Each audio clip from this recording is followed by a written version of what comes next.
Episode 2, Attack of the Clones. In case you didn't know, I'm going to be covering every single Star Wars movie until the release of Star Wars Episode 7, which comes out in December, once a month, and this does not include Star Wars The Clone Wars movie. And I already did Star Wars Episode 1, The Phantom Menace. Check out my review of that, the link is in the description below. And this will also be a spoiler-heavy video, so if you haven't seen Episode 2, Attack of the Clones, short answer is go watch it. But if you really haven't seen this movie, then you're lucky, because yeah, this movie is not really worth watching. But in any case, if you haven't seen it, go watch it, then come back and watch this review. Otherwise, you have been warned. So going into Attack of the Clones, which was written and directed by George Lucas, you would think after The Phantom Menace, you would think, alright, Lucas and the other team behind Phantom Menace, they're going to learn from the mistakes from that movie. And they didn't. Now though, they did make some minor improvements to this movie over the first film. So Attack of the Clones takes place 10 years after The Phantom Menace, which proves my point from The Phantom Menace. Like, why was Phantom Menace even needed? Why did we have to start there? We could have just started there since Anakin, he is now pretty much a teenager now, so why do we need to see him as a kid? We could have just started from here and then went on from there. But the film starts out with Padme Amidala. She arrives on Coruscant and there is an attempt on her life. Her decoy gets blown up and she meets with Chancellor Palpatine and the rest of the Jedi Council. Now the majority of this movie is more of the same for Phantom Menace. There's more political dialogue. Now granted, it's less political dialogue than the first movie, but it's still more political dialogue with even worse dialogue. One small improvement is that they lessened Jar Jar Binks, which I can appreciate. He's in like 1 or 2 scenes. Now with someone trying to kill Padme, Chancellor Palpatine places Obi-Wan Kenobi and Anakin Skywalker to her protection. Now, people were excited because they were expecting this movie to be more about Anakin Skywalker's slight turn to the dark side. Now, to a certain degree, he does, but ultimately, this movie is all about a love story. Now, to a certain degree, it is, but ultimately, this movie is about a forced romance between Anakin and Padme. Now, when the three of them meet in years, she's all like, "Annie? My goodness, you're grown." And he's just like, "Well, you've grown so much too." "Well, I mean, for a senator, I mean." And she's like, "Annie, you'll always be that little black new on Tatooine." And he's all like, "We'll find out who will try to kill you, Padme. I promise you." And Obi-Wan's like, "We'll not go over this exercise again, my young Padawan." And he's like, "Why? Why else were we sent here to protect her?" And then Obi-Wan is like, "We will do as the council has expected of us, and you will learn your place, Obi-Wan." Real quick, Anakin and Obi-Wan, I did like the scene before this when they were on the elevator. They were talking about old times. It's cool to see them, kind of interact with them on a more positive level. To see that, they've had history together before the two of them start having minor arguments. Anyways, they guard Padme while she's asleep. Now, an assassin is after Padme, and rather than just fill gas bombs in a room while she's asleep or just snipe her from a distance, what do? They poke holes in the window and put poisonous worms on her. That's the dumbest thing I've ever heard in my life. So Anakin and Obi-Wan, they were able to stop the worms in time, and then Obi-Wan, he follows that droid outside the window, and this leads to a chase. Now this chase is okay, but ultimately there's no tension, and because the majority of this scene, they are all on green screen or blue screen, and it's all just a bunch of CGI crap, and it just looks like they're in a video game-like environment that is unreal. Now I mentioned this in my episode 1 review.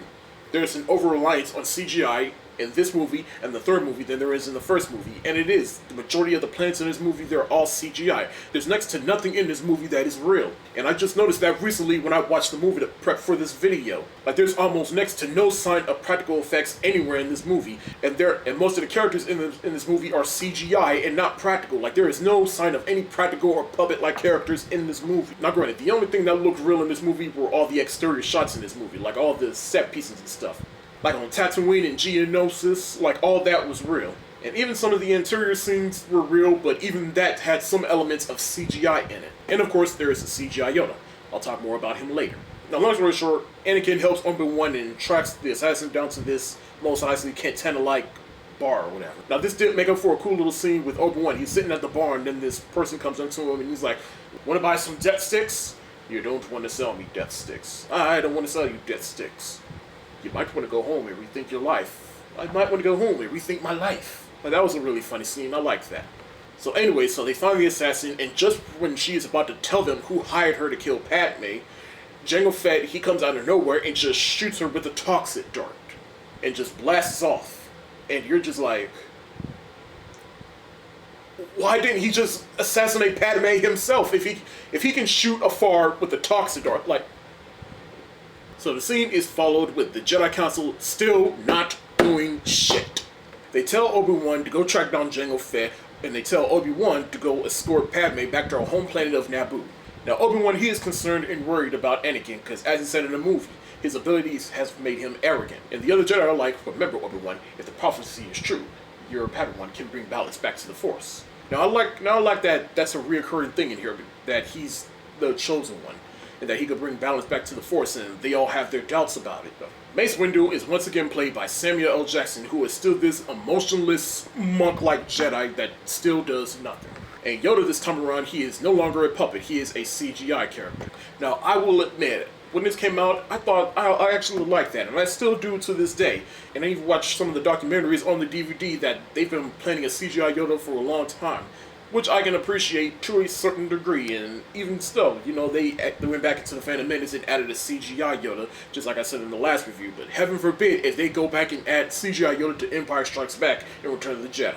But I will say, this time around, Obi-Wan Kenobi, played by Owen McGregor, is the best thing about the prequel trilogy, and he definitely embodies Obi-Wan, and I believe him as Obi-Wan Kenobi.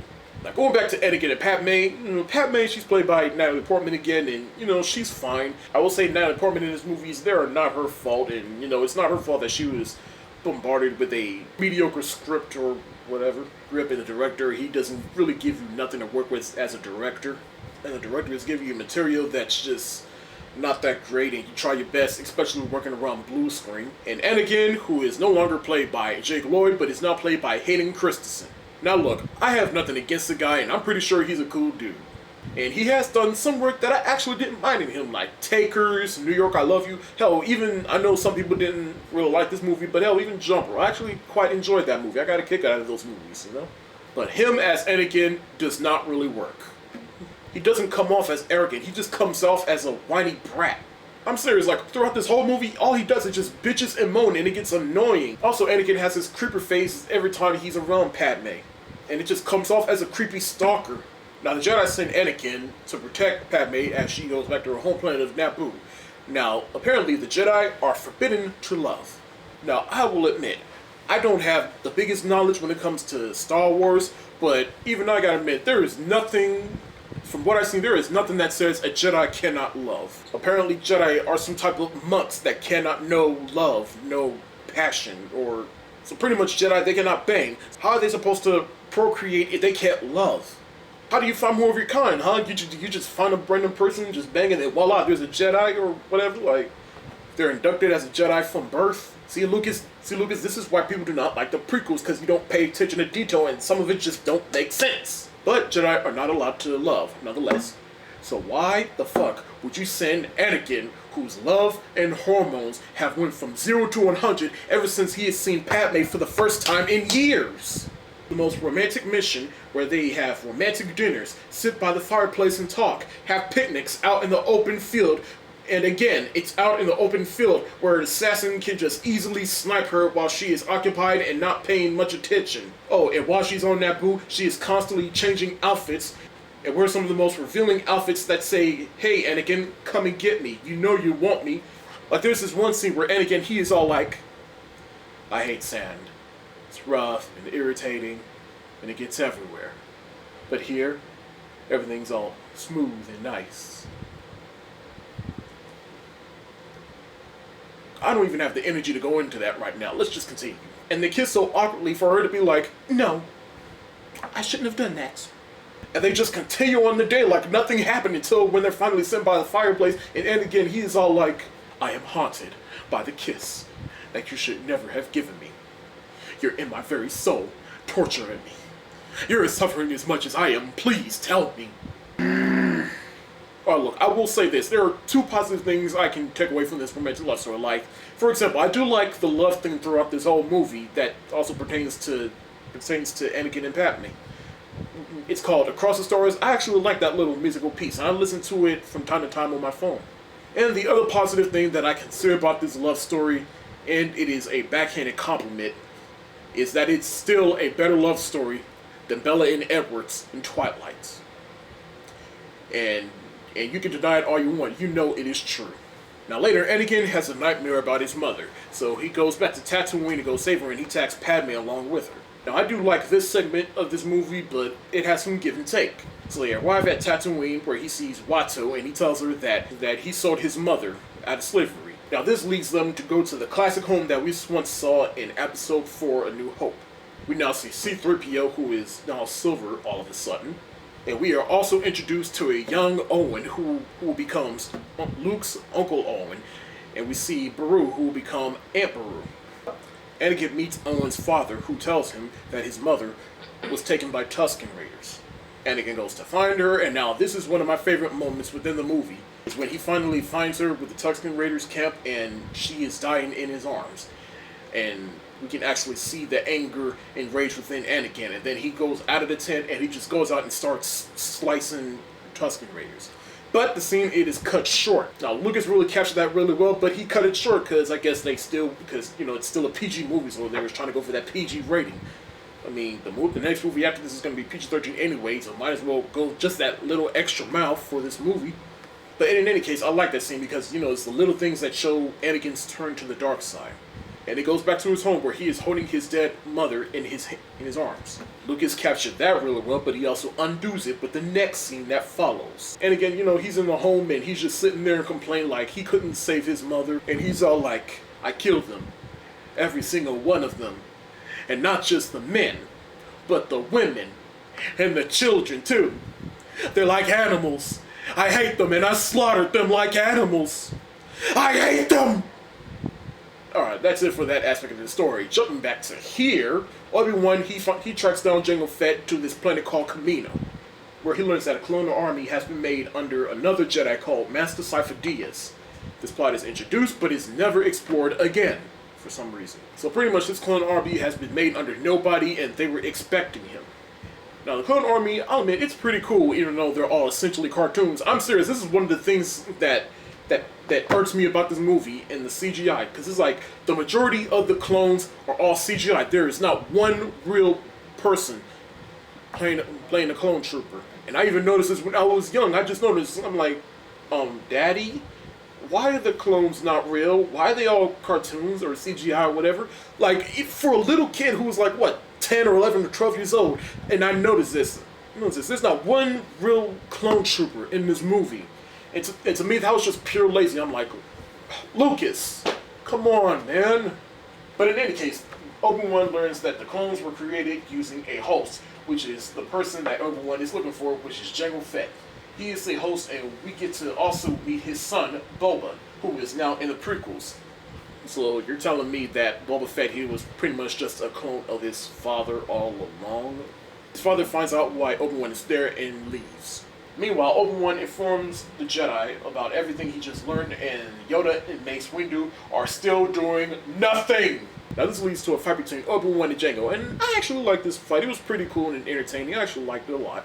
But Jango gets away, Obi-Wan follows him, and this leads to a brief space battle where Jango leads Obi-Wan into a asteroid field. Now honestly, this scene is boring because there is no tension in it whatever. They didn't really set up any tension in it. And like, let's take a moment to remember, what other Star Wars movie had an asteroid field? Oh yeah, Empire Strikes Back. And they set that up perfectly. Leia was like, no, you're not actually going into an asteroid field, right? And C-3PO is like, sir, the chances of surviving an asteroid field are blah, blah, blah, blah, blah, 2001. And then Han Solo's like, never tell me the odds. Like, that was a good build-up right there. But in this, like, Jango's like, hang on, son. We're about to go into this asteroid field, and we'll have a couple of surprises for him. And the kid's like, yeah! But anyways, Jango loses Obi-Wan, but Obi-Wan still follows him, and he goes on Kamino, where Obi-Wan, he finds out that Count Dooku, played by the late Christopher Lee. Now again, there are some redeeming qualities within these prequel movies, and I think Christopher Lee, he's one of them. Granted, he's not my favorite Sith Lord, but I'd say he's a pretty redeemable Sith Lord. Like, he's just this old man that, he used to train Qui-Gon Jinn. He was Qui-Gon Jinn's old master. And I thought Christopher Lee, he was a good addition to these movies, and I guess he did bring some legitimacy to these movies, and he definitely took the source material seriously, as he did for another franchise of movies that came out the same year this movie did, where he played Saruman in The Lord of the Rings, The Two Towers. But Obi-Wan learns that Count Dooku, he is leading this gathering of separatists. They're the ones that authorized Padme's assassination, and is developing a new battle droid army together with Trade Federation Viceroy Newt Gunray from the first movie. Obi-Wan transmits this to Anakin to relay to the Jedi Council, but he is captured mid-transmission with knowledge of the Clone Army. Now, with knowledge of the Clone Army, Supreme Chancellor Palpatine, he has voted emergency powers to send the clones into battle. And all this is done because Jar Jar Binks proposed this to him. Do you get that? The fall of the Jedi and the rise of the Empire is all because of Jar Jar Binks.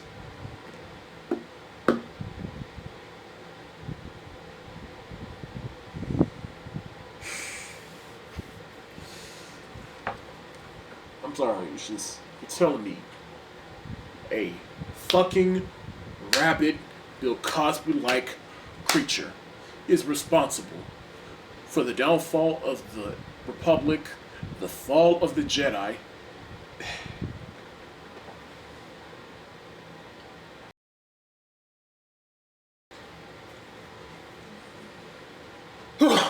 Okay, I'm back. Sorry about that. So now in another scene where Obi-Wan, who is captured by Count Dooku, Count Dooku tells him that Darth Sidious is controlling the Senate. And Obi-Wan Kenobi is like, impossible, the Senate would be aware of this. I'm like, trust me, Obi-Wan, he is. They even hinted at this in the first movie. Now we get to see the Convery belt scene, which was honestly not really that entertaining. C-3PO, he falls into the belt, and C-3PO, he goes to look for them, as well as Anakin and Padme. And how does he do this? He has jets that come out of R2-D2. So, wait a minute, R2-D2? Like, hold on, you telling me you have jets? Where the fuck were your jets during the original trilogy, huh? Where are the jets when you fell in that lake in the Dagobah system in Empire Strikes Back, huh? Like, where are the jets when Luke Skywalker could have used them? Where are the jets when Han Solo and Princess Leia could have used them, huh? It was R2 just like, beep, boop, beep, boop, beep, boop, beep, boop, beep, boop, beep, beep, beep, beep, boop, beep. But Anakin and Padme doing the scene, like, Padme, she's stuck in this little barrel. Anakin, he's just waving his lightsaber around, jumping around, really doing nothing. And his lightsaber gets cut in half, and Anakin's like, well, not again. Obi-Wan's gonna kill me. Long story short, Anakin and Padme, they get captured. Now, before they go out, they share one last scene together where, you know, Padme, she confesses his love to Anakin. And she says one of the most cheesiest things anyone could ever say in a movie. And she's like, I truly, deeply love you. I'm like, who the fuck says that? I have never heard, nor have I really heard anyone ever say that. Between this and the line from earlier talking about, I hate sand. Why? I dare you, I dare you to try and say those lines to pick up girls or whatever, or say that to your wife or significant other. If you say that to her and you get laid or she finds it flattering or whatever, I will give you $50. No, seriously, I dare you to say to your significant other, I hate sand. It's rough and irritating and it gets everywhere, but here everything's all nice and smooth. Or, I truly, deeply love you. Say those two things to your girlfriend or wife or whatever, and if you get laid, I will give you $50. Challenge accepted. No. Now, instead of killing them off on the spot, they're in this gladiator-like arena where they are reunited with Obi-Wan. Each of them, they fight individual monsters. Now, I like that part, but it's when the Jedi, they finally got off their asses and finally decided to do something. They arrived there, and there's like hundreds of them. Now, I do love this scene because it was like the first time that we ever saw hundreds of Jedi. That we see Jedi in their true prime. Now, granted, it would have been nice to see Jedi, you know, finding something else with lightsabers, but hey, the Jedi are finding joy, so we'll take what we can get, you know? But the one thing about the scene that makes me go, really, Lucas, is when Mace Windu, he pulls out his lightsaber, and it's a purple one. George Lucas' reasons behind that was like, well, because Samuel L. Jackson, he wanted a purple lightsaber. Alright, look, if I was in the movie, yeah, I'd want a purple lightsaber as well, but I'd expect Lucas to be like, no, there's a reason lightsabers are the colors that they are, so you don't get a purple one. Like, the colors of the lightsaber mean something. Blue means you're a Jedi Knight or a Padawan. Green means you're a Jedi Master. Red, obviously, you're a Sith Lord. Luke, think about it. Luke had a blue one, then he had a green one. Obi-Wan had a blue one. Qui-Gon Jinn had a green one. Darth Vader had a red one. Darth Maul had a red one. Count Dooku has a red one. Hell, even Yoda, he has a green one. I'll get more into that later. And even Darth Sidious, he has a red one. I'll get into that in the next video. And then the clones, they arrive. I thought, you know, this segment, it was pretty entertaining. to a point. When you watch it, there's really no tension because they're all CGI, and the only thing that is real is all the Jedi and any other human characters. If they were real, I'd feel a little bit more tension and have more feeling for it. Here, it just felt like I was watching a cartoon with live action characters. And to me, this whole segment, it just felt kind of lazy. And the fact that it was all CGI didn't really make up for it, but in any case, it was still fun to a point, but it would have been nice if there was a little bit more practicality to it, though. Like to me, this movie just proves that Lucas, he just wants to CGI everything instead of taking the time to making some practical effects. Now, I'm not saying practical is better, I'm not saying CGI is better, I like a mixture of both, because then it gives a little bit more legitimacy to the movie and to the production. Look, I'm not going to waste any more energy on that, nor the clones, because at the end of the day, it just irks me that the clone troopers are all CGI instead of real. And to me, that is just pure lazy, in my opinion. Oh, before I forget, Lucas continues to kill off fat characters in the most abrupt and silliest way or whatever. So, long story short, Mace Windu, he cuts off Jango Fett's head. Now, looking at this story, I was like, why was Boba Fett, nor his father, why was this whole plot element even in the movie? Did we really have to see Boba Fett in this movie? The cool thing about Boba Fett is we never see his face, and so he's a mystery, so that when we see him in Return of the Jedi, it gives more legitimacy and mystery to his character. And the fact that they're planning a spin-off movie with Boba Fett or whatever, so I've heard, I don't know, but still, having them in this movie didn't really bring nothing to the movie. Like here it just felt like Lucas saying, like, I want Boba Fett to be in these movies, but I have no idea what to do with him. So here, just put him here. But I do like the last shot of Boba Fett, he's holding his father's severed head, though.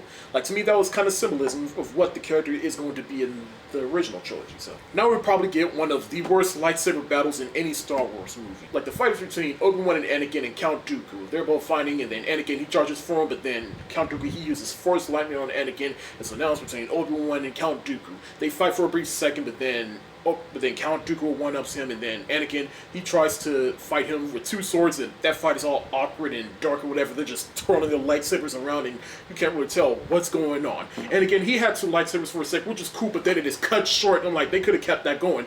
But long story short, Anakin, he gets his arm cut off by Count Dooku, which I thought was cool because, you know, it kind of rhymes. It's poetic justice to what will happen to Luke Skywalker in Empire Strikes Back.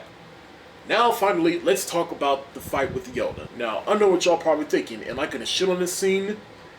Actually, no. I really like this scene. I remember when the TV spots came on for this movie, one of them was at Yoda. And we see Yoda, he pulls out a green lightsaber and was like, is this real? And then when I finally saw the movie when it happened, now, you can't tell me.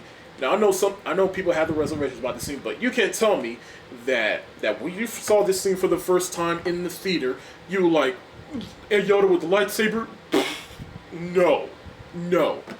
You can't tell me that there was a part of you that was like, oh! I'll admit, my 10 or 11 or 12-year-old self, when I saw it in the theaters, that brought joy to my heart, because we see this warrior that we've seen in the original movies, and we see him get some action with the lightsaber.